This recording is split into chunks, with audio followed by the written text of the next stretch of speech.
shrine to college basketball, and I thought it worked. I thought our guys came out very comfortable, confident. We played the best 15, 16 minutes we've played all year on both ends of the floor. And there came a point in time there like where the ball just would not go in the basket. It was flying around and getting some great looks, and it didn't go in. And we flinched, just like we did the other night on the road. And then we were able to recover the other night, dealing with a totally different opponent. Then I didn't think the second half we played very well. Certainly you got to give Kentucky a lot of credit for that. So I think it showed. These games are evaluations, and they always show what you can do well, and they show where you need to get better. And I really love my team. I enjoy them. This was a learning lesson tonight. We will look at this and evaluate. We will get home. We will work out tomorrow. We'll have Thanksgiving dinner together. We'll try to do a great job with nutrition and hydration, rest and recovery. And then we'll get on a bus and we'll go to Athens, Georgia, and try it again. All right. If you have a question for Coach, please raise your hand and we'll get a microphone to you. John, you've obviously seen a lot of Kentucky teams over the years. Just as you were preparing for this game, what do you think of this team Mark's put together and maybe their upside down the road? Yeah, I think we're super proud of Mark.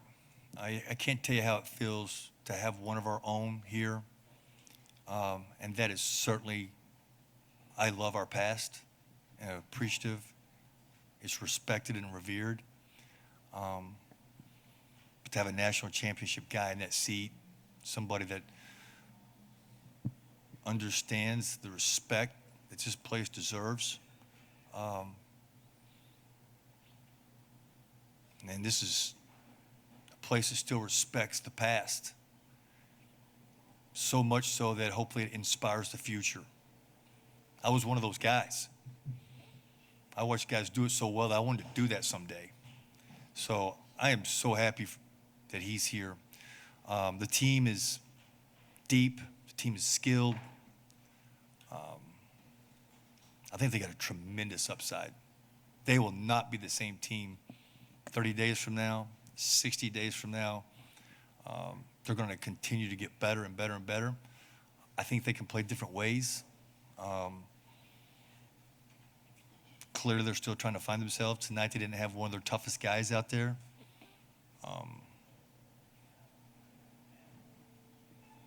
Cat's going to have a good year.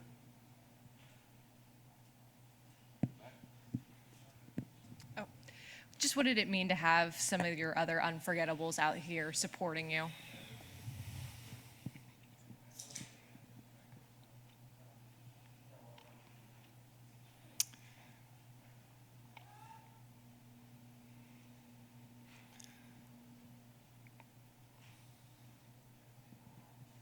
I'm probably saying it right now.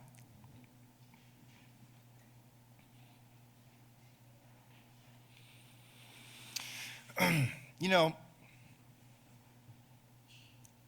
certainly a guy who's very humble, always hungry, love the competition.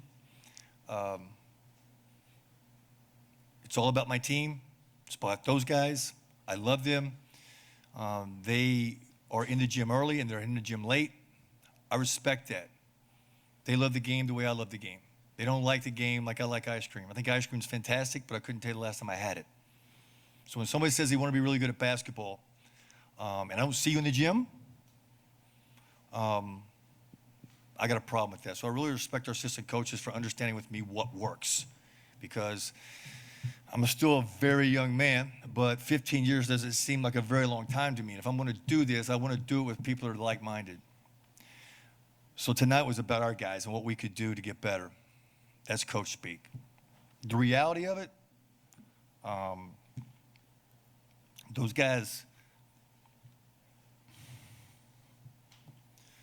the experience, it means everything.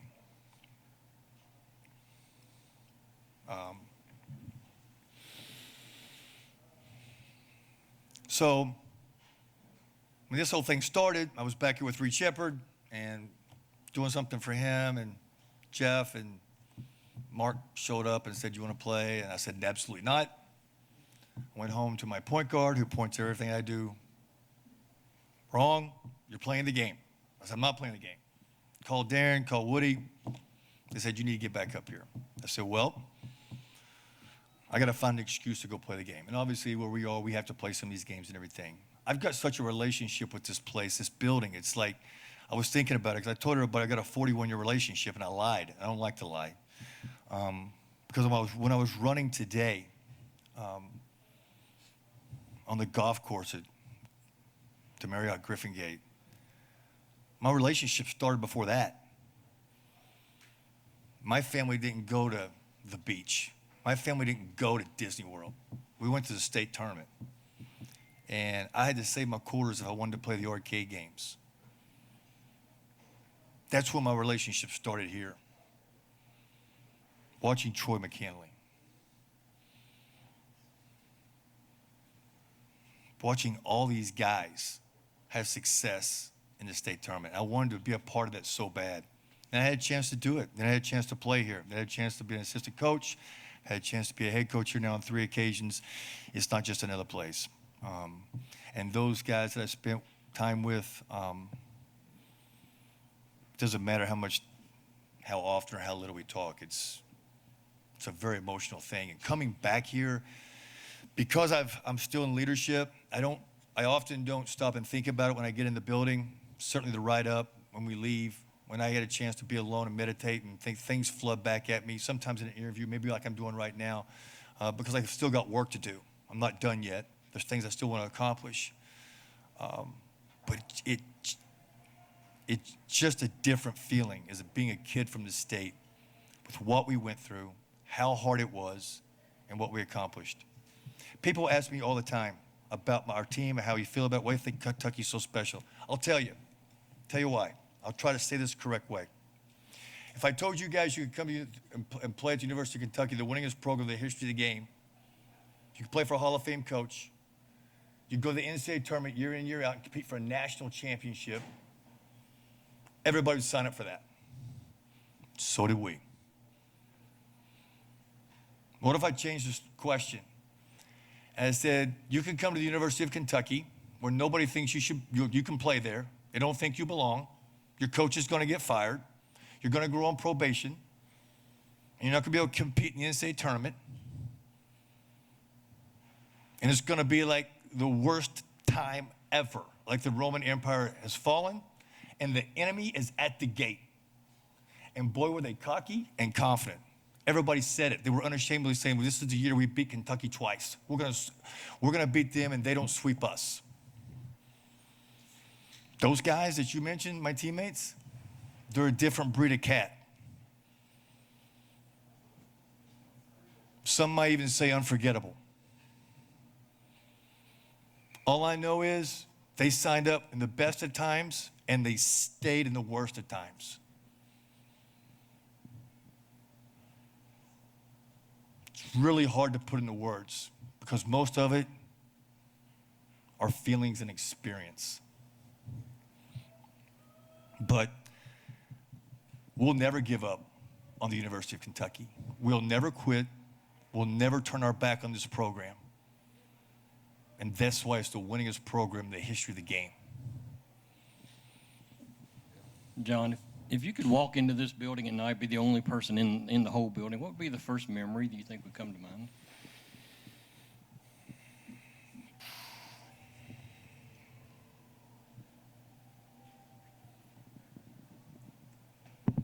Oh, man, I don't know. I mean, I remember the first time I played here against Washington County and Kevin Ellery. Not being very good in the first half. I remember playing Hopkinsville, and they ended up winning it all. We came back the next year. We played Hopkinsville and didn't get out of the first round. We came back here a third time. My high school coach is here tonight. I owe him so much. And then we're leading. We're up 5 going in the fourth quarter against Louisville Ballard, a guy named Allen Houston. We missed our first 10 shots, excruciating pain. I'm a little bit like, I guess it was Ruff's Runs that lost the one game. Like some of these memories I have are like that. Being here at Kentucky, though, I mean, it's when Coach Pitino showed up, we're very fortunate. We get the label of unforgettable. So is CM Newton. So is Rick Pitino. So is the Monster Mash. Those guys took us to an unbelievable place. I guess there's a lot of games, you know, that kind of stand out to me. There was a game here, Coach's first year, we played Tennessee, and there was no way we should have won the game. And the place was absolutely bananas. I know that our team didn't hang one of those precious pieces of cloth up there of those 8 championships. But what we have, I think, is because of where the program was. Our fans were so great that they showed up. Instead of putting on a show for us, we're going to be here in record numbers. And from the start of the game, we are going to cheer for you, we're going to encourage you, and we are going to try to inspire you. They knew we needed help. They knew what we had wasn't enough.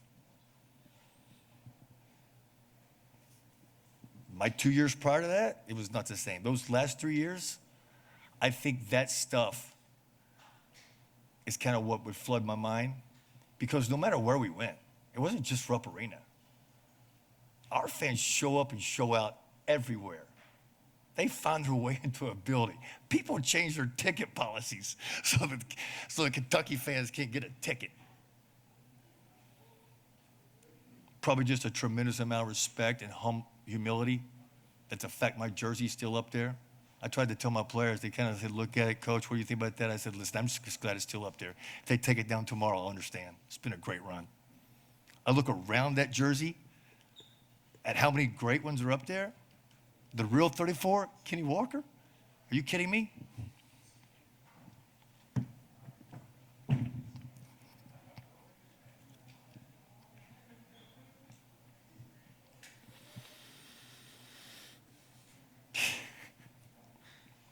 Yeah, there's probably a good chance I'd sit down and act like this.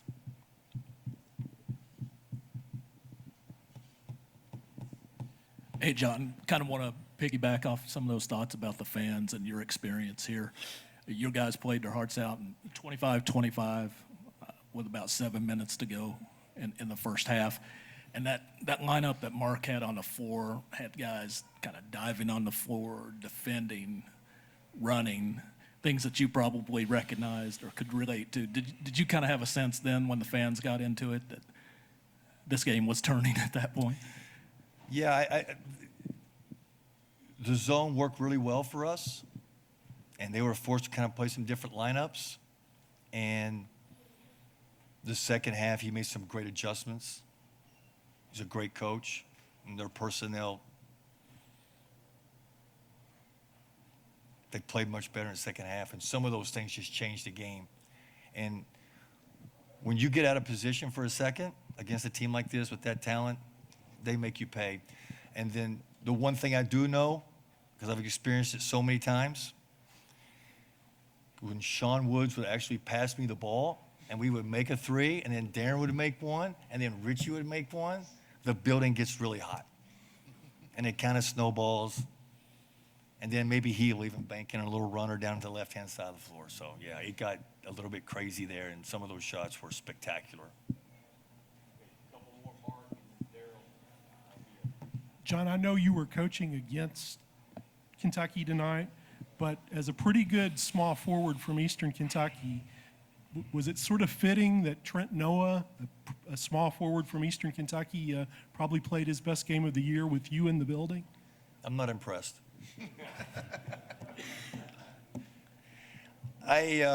You're right. It's hard sometimes for me to see it all because I try to stay at 30,000 feet to see what's going on and to try to get my guys into the next play and make some adjustment.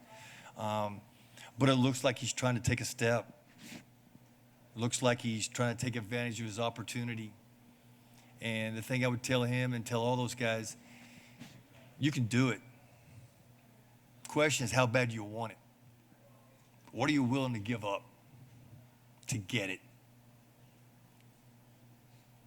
Because here, it's going to cost you everything if you want it. It's going to cost you everything. You don't really have that many choices if you want to be great. And this place, I love it when people say, oh, there's a standard we play to. Yeah, there is a standard in college basketball. And then there's Kentucky. And I know that sometimes that can overwhelm people. But listen, you said it, I shouldn't be sitting here. I'm a 6'7" guy who came here at 172 pounds. I had to win an award to get here. I'm not even into individual awards, but if it wasn't for that award, I would have never been here. They told me that they were going to give me a scholarship if Buddy Harmon, Sean Higgins, and Marcus Liberty were going to come. I know they ain't getting those guys. I'm taking that deal. I didn't get it. My heart was broken. I had a decision to make. How bad do you want this? Everybody says they do. Go get it. So I hope that he's feeling some of those things, because this doesn't happen every day. Playing here doesn't happen every day, and there's an hourglass, there's a time, it's an expiration date. This is not permanent. Go take advantage of your opportunity. Good for him. Actually, I was going to ask about Trent, because from the perspective, he's from Harlan, you're from Paintsville. How hard is it for a kid from the 606 who's their dreamed their whole life to play here, not to try too hard to try to make it happen? Yeah, I think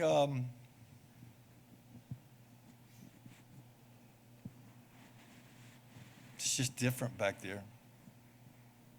So much so I got it tattooed on my left bicep. Puts it really close to my heart. I can remember we had TV. We had more than one channel.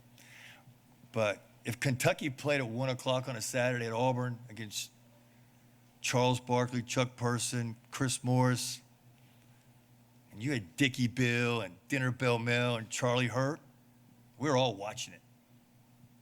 We were all watching it. And by 3:30, we're either on the playground or we're in the gym trying to do what those guys did. Just the way it is. I don't know. I don't know if it's us. I don't know if it's my parents. It's kind of like my Lord and Savior. I don't know when he showed up. I just know he's there. It's kind of the way you feel about this program. We love our family. We know we got to work to provide for that family. What's going on with the Cats?